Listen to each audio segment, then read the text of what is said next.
নমস্কার বন্ধুরা, প্রতি বছর 1 ফেব্রুয়ারি ভারতবর্ষের অর্থমন্ত্রীর দ্বারা ভারতবর্ষের বাজেট পেশ করা হয়। যে বাজেট থেকে আমরা জানতে পারি আগামী বছরের সরকার কত টাকা আয় করবে এবং কত টাকা ব্যয় করবে জনসাধারণের উন্নতির জন্য। প্রতি বছরের মতন এবছরও 1 ফেব্রুয়ারি অর্থমন্ত্রী নির্মলা সীতারামন অন্তর্বর্তী বাজেট পেশ করেছিলেন। অন্তর্বর্তী বাজেটের কারণ এই বছরই ছিল লোকসভা ভোট। লোকসভা ভোটের রেজাল্টের পর যারা সরকার গড়বে তারাই পূর্ণাঙ্গ বাজেট জুলাই মাসে পেশ করত।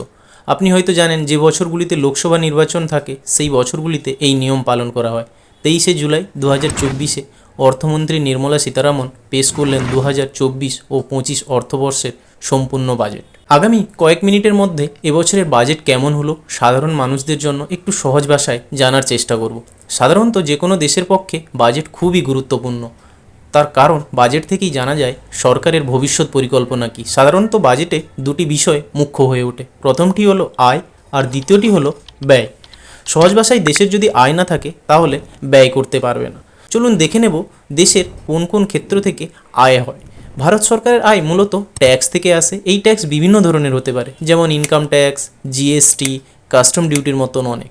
ট্যাক্স ছাড়াও সরকার আয় করে, যেরকম ধরুন কেন্দ্রীয় সরকার কোনো রাজ্য সরকারকে যদি টাকা ধার দেয় সেখান থেকে যে ইন্টারেস্ট আসে বা কোনো পেনাল্টি থেকে গৃহীত টাকা প্রভৃতি। এই সব কিছুকে একসঙ্গে যদি যোগ করা হয় এটাই হয় দেশের আয়। অর্থনীতির ভাষায় এটিকে বলে কনসলিডেট ফান্ড অফ ইন্ডিয়া।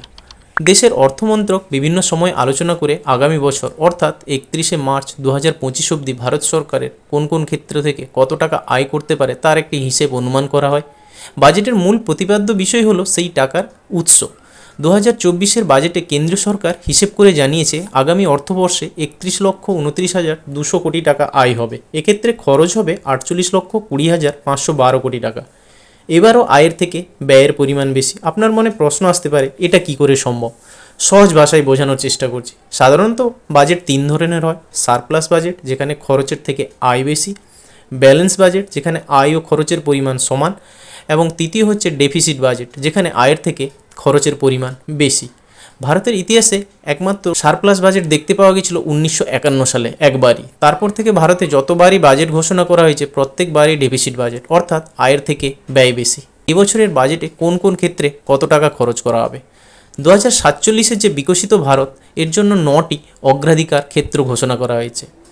এইগুলি হলো কৃষিতে উৎপাদন ও সামর্থ্য, কর্মসংস্থান ও দক্ষতা বৃদ্ধি, সকলের জন্য মানব উন্নয়ন ও সামাজিক ন্যায়, কারখানা ও পরিষেবা শিল্প, নগরায়ণ, জ্বালানির নিশ্চয়তা, পরিকাঠামো, উদ্ভাবন, গবেষণা, উন্নয়ন, আর সবশেষে হচ্ছে নতুন প্রজন্মের জন্য আর্থিক সংস্কার। প্রত্যক্ষ ও পরোক্ষ কর্মসংস্থানের বড় উৎস হলো পরিকাঠামো নির্মাণ, যার খাতে এবারের বাজেটে 11,11,111 কোটি টাকা বরাদ্দ করা হয়েছে, যা ভারতের জিডিপির 3.4%। দেশের রাজ্যগুলি যাতে পরিকাঠামো নির্মাণে বিশেষ গুরুত্ব দেয় সেই জন্য চলতি অর্থবর্ষে রাজ্যগুলিকে 1.5 লক্ষ কোটি টাকা দীর্ঘমেয়াদী ঋণ দেওয়ার ঘোষণা করা হয়েছে বাজেটে, এবং যার উপর কোনো সুদ নেওয়া হবে না। বিশেষ করে যে 9টি ক্ষেত্রে জোর দিয়েছে কেন্দ্রীয় অর্থমন্ত্রী নির্মলা সীতারামন, তার মধ্যে কৃষি অন্যতম। কৃষি উৎপাদন ও গবেষণায় একগুচ্ছ প্রস্তাব দিয়ে মোট 1.5 লক্ষ কোটি টাকা বরাদ্দ করা হয়েছে। জোর দেওয়া হয়েছে ডাল ও তৈলবীজের উৎপাদন ও মজুত এবং বিপণনে। কৃষি উৎপাদন বৃদ্ধি ও আবহাওয়া মোকাবিলা সংক্রান্ত গবেষণা পরিকাঠামোই প্রয়োজনীয় সংস্কার করবে কেন্দ্র। 2 বছরের মধ্যে 1 কোটি কৃষককে রাসায়নিক ও সার্বিক জৈব চাষের আওতায় নিয়ে আসা হবে। দেওয়া হবে গবেষণা ও ব্র্যান্ডিংয়ের সাহায্য। আগ্রহী পঞ্চায়েতগুলির মাধ্যমে এই প্রকল্প বাস্তবে রূপায়ণ করা হবে। কর্মসংস্থান বাড়াতে জোর দেওয়া হয়েছে অতি ক্ষুদ্র এবং মাঝারি শিল্পক্ষেত্রকে, যাকে ভারতীয় অর্থনীতির অক্সিজেন বলেও ধরা হয়। ভারতের জিডিপির 29% বেশি এই ক্ষেত্র থেকেই আসে এবং রপ্তানির 50% বেশি ভার বহন করে এই সংস্থাগুলি। উৎপাদন ক্ষেত্রের জন্য নতুন ক্রেডিট গ্যারান্টি প্রকল্পের কথা ঘোষণা করা হয়েছে। কারখানার মেশিন ও যন্ত্রাংশকে এই প্রকল্প সাহায্য করবে। এর জন্য কিছু বন্ধক রাখা বা থার্ড পার্টি গ্যারান্টির প্রয়োজন হবে না। আবেদনকারী সংস্থার জন্য এই ফান্ডের আওতায় 100 কোটি টাকা পর্যন্ত গ্যারেন্টি কভারেজের ব্যবস্থা করা হয়েছে। এছাড়া ক্ষুদ্র মাঝারি শিল্প সংস্থাগুলি আর্থিক সমস্যায় পড়লে সে ছোট্ট ক্ষুদ্র মাঝারি সংস্থাগুলি যাতে সহজেই ব্যাংক ঋণ পেতে পারে তা নিশ্চিত করতে নতুন ব্যবস্থা চালু করেছে কেন্দ্র, যেখানে ব্যবসায়ীদের এই প্ল্যাটফর্মে ক্রেতাদের অন্তর্ভুক্তি বাধ্যতামূলক করতে ব্যবসায় আয়ের সীমা 500 কোটি থেকে কমিয়ে 250 কোটি টাকা করা হয়েছে। তরুণ প্রজন্মের ঋণ গ্রহীতাদের জন্য মুদ্রা ঋণের পরিমাণ বর্তমান 10 লক্ষ টাকা থেকে বাড়িয়ে 20 লক্ষ টাকা বৃদ্ধি করার প্রস্তাব দিয়েছে অর্থমন্ত্রী নির্মলা সীতারামন। কেন্দ্রীয় প্রধানমন্ত্রী আবাস যোজনায় 10 লক্ষ কোটি টাকা বরাদ্দ করা হয়েছে এই বাজেটে, যে প্রকল্পে শহরাঞ্চলে গরিব ও মধ্যবিত্তদের আবাসন তৈরির উপর সরকার বিশেষ জোর দিয়েছে। অর্থমন্ত্রী নির্মলা সীতারামন আগামী 5 বছরের মধ্যে 1 কোটি বাড়ি তৈরি করার কথা ঘোষণা করেছেন। শহরাঞ্চলে এতে মূলত গরিব মধ্যবিত্তদের উপকার হবে, এর সঙ্গে উপকৃত হবেন আবাসন ক্ষেত্রের সঙ্গে যুক্ত বাকিরাও। সরকার 2 লক্ষ কোটি টাকা দেবে। মোট প্রকল্পের খরচ 10 লক্ষ কোটি টাকা, যা সাধ্যের আবাসনের ক্ষেত্রকে বৃদ্ধিকে আরও ত্বরান্বিত করবে। এছাড়া চিরাচরিত শক্তির বদলে অপ্রচলিত শক্তি ব্যবহারের উপর কেন্দ্রীয় সরকার জোর দিয়েছে, যার ফলে 2024-25 অর্থবর্ষের জন্য 19,100 কোটি টাকা বাজেটে বরাদ্দ করা হয়েছে, যেখানে গত বছরের এই মন্ত্রককে দেওয়া হয়েছিল 7,848 কোটি টাকা। স্বাস্থ্যক্ষেত্রে কেন্দ্রীয় বাজেট এবারে 12.59% বরাদ্দ বৃদ্ধি করলো ঠিকই, কিন্তু জিডিপির নিরিখে গতবারের চেয়ে বরাদ্দ কিন্তু কমে গেল 0.12%। স্বাস্থ্য খাতে এবছরে বাজেটে ধার্য পরিমাণ 90,958 কোটি টাকা।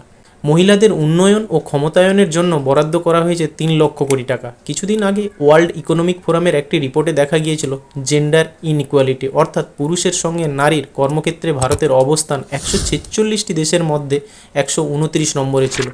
এই 3 লক্ষ কোটি টাকা প্রায় 10 বছরের বাজেট বিশ্লেষণ করলে দেখা যাবে 2024-এ এই বরাদ্দ সর্বোচ্চ। বাজেটে বরাবরই নরেন্দ্র মোদী সরকার অগ্রাধিকার থাকে দেশের সুরক্ষা খাতে, প্রতিরক্ষা খাতে আত্মনির্ভর ভারত গড়ে তোলা। মোদী সরকারের যে ঘোষিত লক্ষ্য ছিল তার সঙ্গে তাল মিলিয়ে এবারে 6,21,940 কোটি টাকা বরাদ্দ করা হয়েছে, যা এবারের বাজেটে মোট অর্থ বরাদ্দের প্রায় 13%। 2014 সালে ক্ষমতায় আসার পর স্টার্ট আপ সংস্থাগুলোকে বরাবরই উৎসাহ দিয়েছিল নরেন্দ্র মোদী সরকার। নতুন উদ্যোগপতিদের জন্য 2016 সালে স্টার্ট আপ ইন্ডিয়া শুরু করেছিল। এই স্টার্টআপগুলোকে করে ছাড় দিয়ে বিজনেসের অনুকূল পরিবেশ তৈরি করাই ছিল এর মূল লক্ষ্য, কিন্তু অ্যাঞ্জেল ট্যাক্স নিয়ে বিতর্কটা রয়েই গেছিল। এই ট্যাক্স এবারে অবলুপ্ত করা হলো।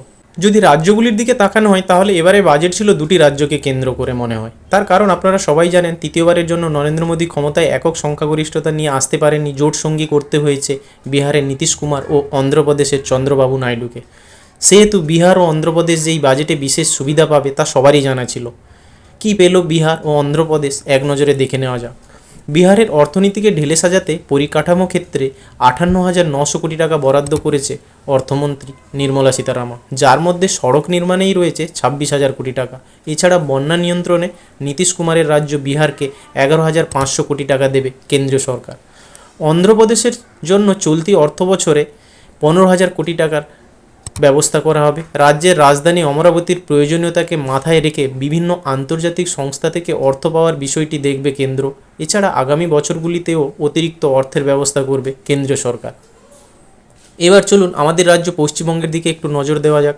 পশ্চিমবঙ্গের জন্য এবারের বাজেটে বরাদ্দ হয়েছে 1,36,302 কোটি টাকা, যার মধ্যে পশ্চিমবঙ্গের রেল প্রকল্পের জন্য প্রায় 4,000 কোটি টাকা বরাদ্দ হয়েছে। এছাড়া বিভিন্ন প্রতিষ্ঠান যেমন botanical survey of India, Satyajit Ray film and television institute, Farakka barrage প্রকল্প, garden reach ship builders and engineers limited, national institute of homeopathy, Bengal chemicals, geological survey of India, anthropological survey of India, প্রত্যেকটি প্রতিষ্ঠানের জন্য বিভিন্ন পরিমাণ টাকা বরাদ্দ করা হয়েছে। নতুন ট্যাক্স স্ল্যাবে অর্থাৎ নিউ রেজিমে কিছুটা পরিবর্তন আনা হয়েছে। 0 থেকে 3 লক্ষ টাকা অবধি কোনো ট্যাক্স দিতে হবে না। 3 থেকে 7 লক্ষ টাকা অবধি যদি আপনি ইনকাম করেন তাহলে 5% ট্যাক্স দিতে হবে। 7 থেকে 10 লক্ষ টাকা অবধি আপনি যদি ইনকাম করেন তাহলে 10% ট্যাক্স দিতে হবে। 10 থেকে 12 লক্ষ টাকা অবধি যদি আপনি ইনকাম করেন তাহলে 15% ট্যাক্স দিতে হবে। 12 থেকে 15 লক্ষ টাকা অবধি যদি আপনি ইনকাম করেন তাহলে আপনাকে 20% ট্যাক্স দিতে হবে। আর কেউ যদি 15 লক্ষের বেশি টাকা ইনকাম করে তাহলে তাকে 30% ট্যাক্স দিতে হবে। বাজেটে দাম কমলো মোবাইল ফোন ও চার্জারের, ক্যান্সারের ওষুধ, সোনা এবং রূপো, প্ল্যাটিনাম, লিথিয়াম, ফেরোনিকেল, চামড়ার কোনো পণ্য, সৌরবিদ্যুৎ প্যানেল ও মডিউলার যন্ত্রাংশ, তামার ছোটোখাটো জিনিসের উপর। যে সমস্ত জিনিসের দাম বাড়লো তার মধ্যে রয়েছে প্লাস্টিক, সৌরবিদ্যুৎ প্যানেল ও মডিউলার কাঁচ, গবেষণাগারের রাসায়নিক, অ্যামোনিয়াম নাইট্রেট, টেলিকম যন্ত্র ও বাগানের ছাতার উপর। ভিডিওর প্রথমেই বলেছিলাম 2024-এর বাজেটে কেন্দ্রীয় সরকার হিসেব করে জানিয়েছে আগামী অর্থবর্ষে 31,29,200 কোটি টাকা আয় হবে আর খরচ হবে 48,20,512 কোটি টাকা। এবারও আয়ের থেকে ব্যয়ের পরিমাণ বেশি, আর সেই টাকার পরিমাণ 16,13,212 কোটি টাকা। এই টাকা অ্যাকচুয়ালি কোথা থেকে আসে? সরকারের কাছে মূলত দুটি রাস্তা থাকে। প্রথমটি হচ্ছে ভারতীয় জনসাধারণের কাছ থেকে সরকারের টাকা ধার করা। শুনে অবাক হলেও এটা সত্যি। উদাহরণ হিসেবে বলা যায়, ধরুন সাধারণ জনগণ গোল্ডে টাকা ইনভেস্ট করছে, সেই টাকার কিন্তু সুদ পাচ্ছে জনসাধারণ, সেই টাকাকে ভারত সরকার ব্যবহার করে।